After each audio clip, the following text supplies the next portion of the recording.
नमस्कार, आपल्या कोकण कन्या चॅनल मध्ये आपलं स्वागत। गणपती बाप्पा मोरया। बाप्पाच्या आगमनामुळे कोकणातील शिवडाव चिंचाळवाडी गावातील नामांकित शिरसाट कुटुंबियांच्या घरात बाप्पाच्या आशीर्वादामुळे असणारे तेजोमय वातावरण आणि या भक्कम कौलारू घराची रचना आपण थोडक्यात पाहणार आहोत। कोकण म्हटलं की निसर्ग आणि निसर्ग म्हणजे सौंदर्य। सर्वप्रथम घराच्या आजूबाजूस असणारं हे सौंदर्य आपण पाहूया। पहाटेच्या वेळी घराच्या आजूबाजूस गायीचा हंबरण्याचा आवाज, म्हशीच्या गळ्यातील घंटांचा नाद, वासरे आणि घरावर पडणारे कोवळे ऊन अशा प्रकारची सकारात्मकता जाणवते आणि पाहायला देखील मिळते। कोकणात घरोघरी घरात प्रवेश करण्यापूर्वी पाय स्वच्छ धुवून नंतरच प्रवेश केला जातो। त्यामुळे घराच्या प्रवेशद्वारा अगोदरच उजव्या आणि डाव्या बाजूस स्वच्छतालय म्हणजेच पाण्याची व्यवस्था आहे। नळाखाली असणाऱ्या या मोठ्या दगडाच्या पडतरी घराच्या 5 मिनिटाच्या अंतरावर असणाऱ्या नदीतल्या आहेत। खूप अगोदर या पडतरींचा वापर कपडे धुण्यासाठी देखील केला जायचा। प्रकाशमय वातावरणात हे घर अशा प्रकारे सुंदर असं उठून दिसतं।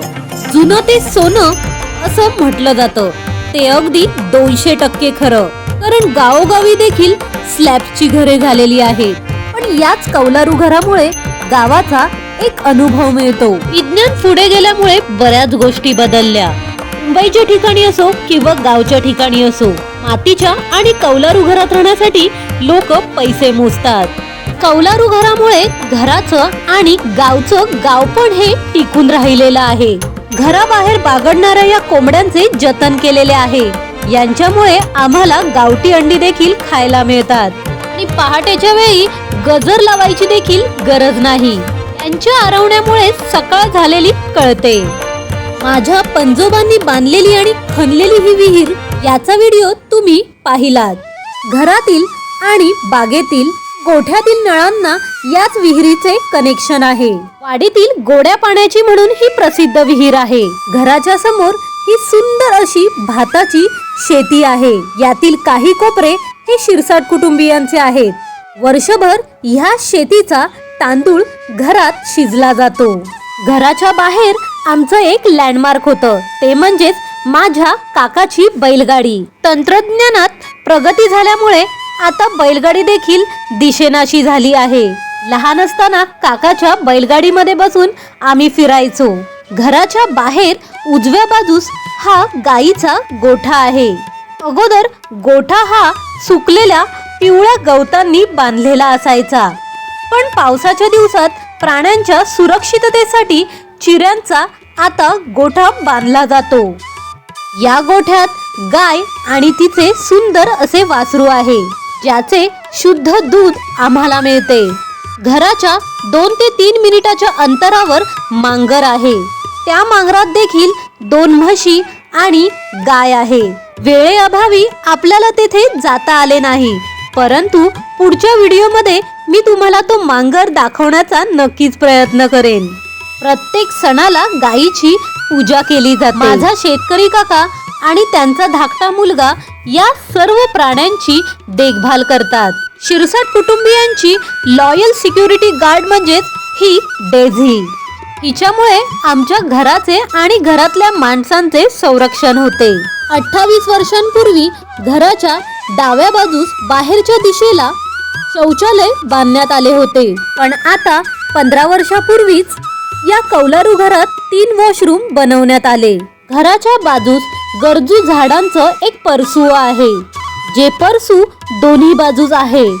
त्यात गरजू झाडे आहेत। गाई म्हशींना खाण्यासाठी लागणाऱ्या चारांचा साठवडा केला गेला आहे।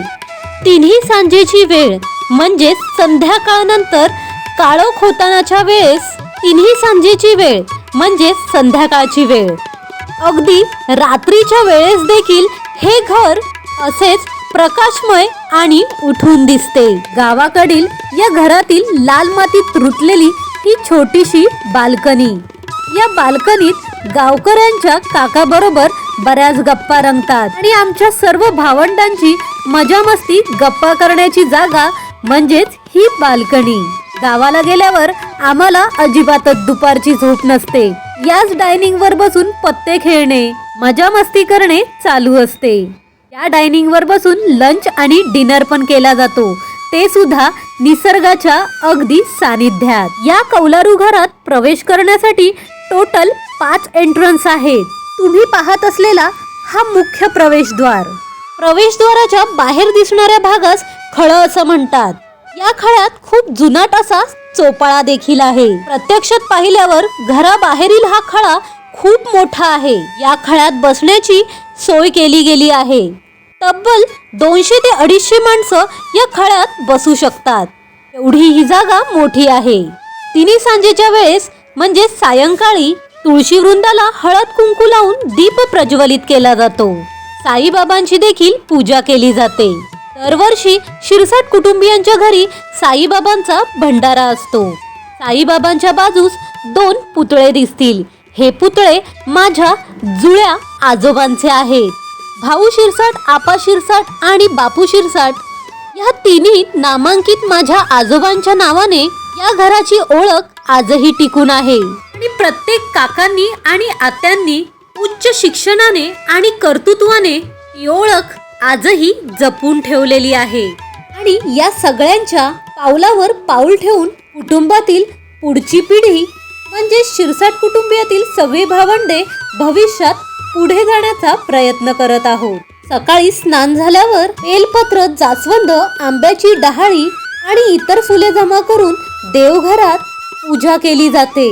घरात कोणी असो वा नसो, घरातील मांजरी आणि बोके घराची साथ ही देतच असतात. चुलीवरचे गरमागरम पाणी, चुलीवरचा वाफाळता भात आणि चुलीवरची भाकरी किंवा चुलीवरचे शिजलेले मटण या मुख्य 4 गोष्टी आजही आमच्या घरात चुलीवरच बनल्या जातात. आणि चुलीवर शिजल्यामुळे त्या जेवणाची टेस्ट अजून वाढते.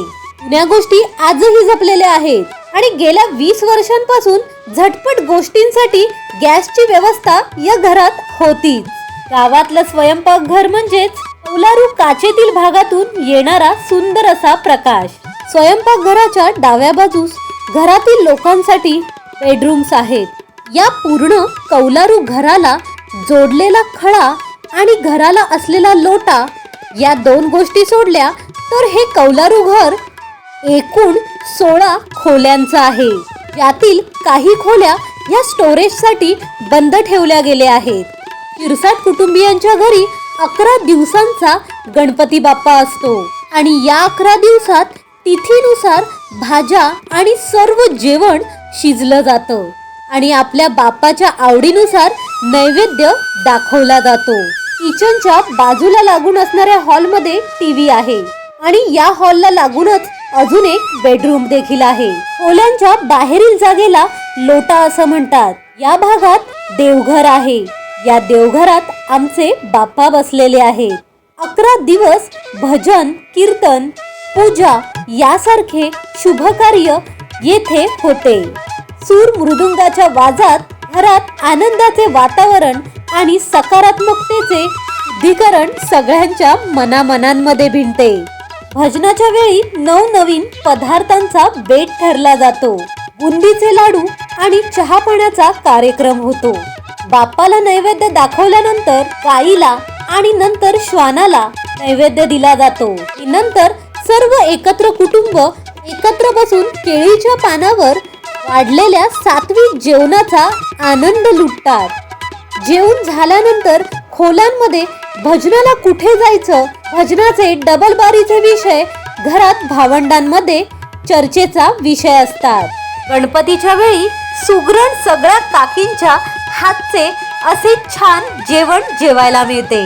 टीव्ही रूमच्या घराच्या मागच्या बाजूस एका खोलीत घरघंटी ठेवलेली आहे. माझा शेतकरी काका एक आणि त्याचे व्यवसाय अनेक असे हे गणित आहे. काका कायम सगळ्यांना देत राहतो आणि काकाला आशीर्वादाने कधीच काही कमी पडत नाही.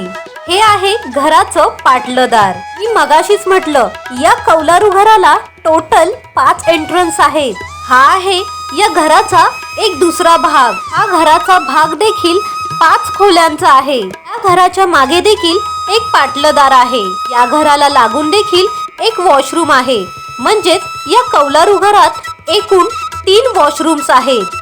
जेणेकरून घरात माणसं जास्त असल्यामुळे गैरसोयीची तडजोड अजिबातच होत नाही. आजही अंघोळीसाठी चुलीवर तापलेल्या पाण्याचाच उपयोग केला जातो. वॉशरूम, शौचालय या सगळ्या गोष्टी पाटल्या दाराला आहेत. म्हणजेच घराच्या मागच्या बाजूस. या घराची पाटल्यादारची बाजू म्हणजेच प्रत्येक गावात घरातील पाटल्यादारची बाजू चुलीसाठी लागणाऱ्या लाकडांची ही स्टोरेज जागा असते. पाटल्यादाराला आतल्या आणि बाहेरच्या बाजूस बऱ्याच नळांची व्यवस्था केली गेली आहे. बागेसाठी लागणारे नळ देखील बागेत बसवले गेलेले आहे. हे कौलारू घर चारही बाजूंनी निसर्गाच्या सौंदर्याने वेढले गेलेले आहे. घरात प्रोग्राम असतील तर जेवणासाठी महाराज बोलावले जातात. तेच या पाटल्यादाराला असणाऱ्या जागेत मोठमोठ्या टोपांमध्ये जेवण शिजवतात. प्रकाशमय वातावरणात तुम्हाला घराला लागलेलं हे खळं दिसेल.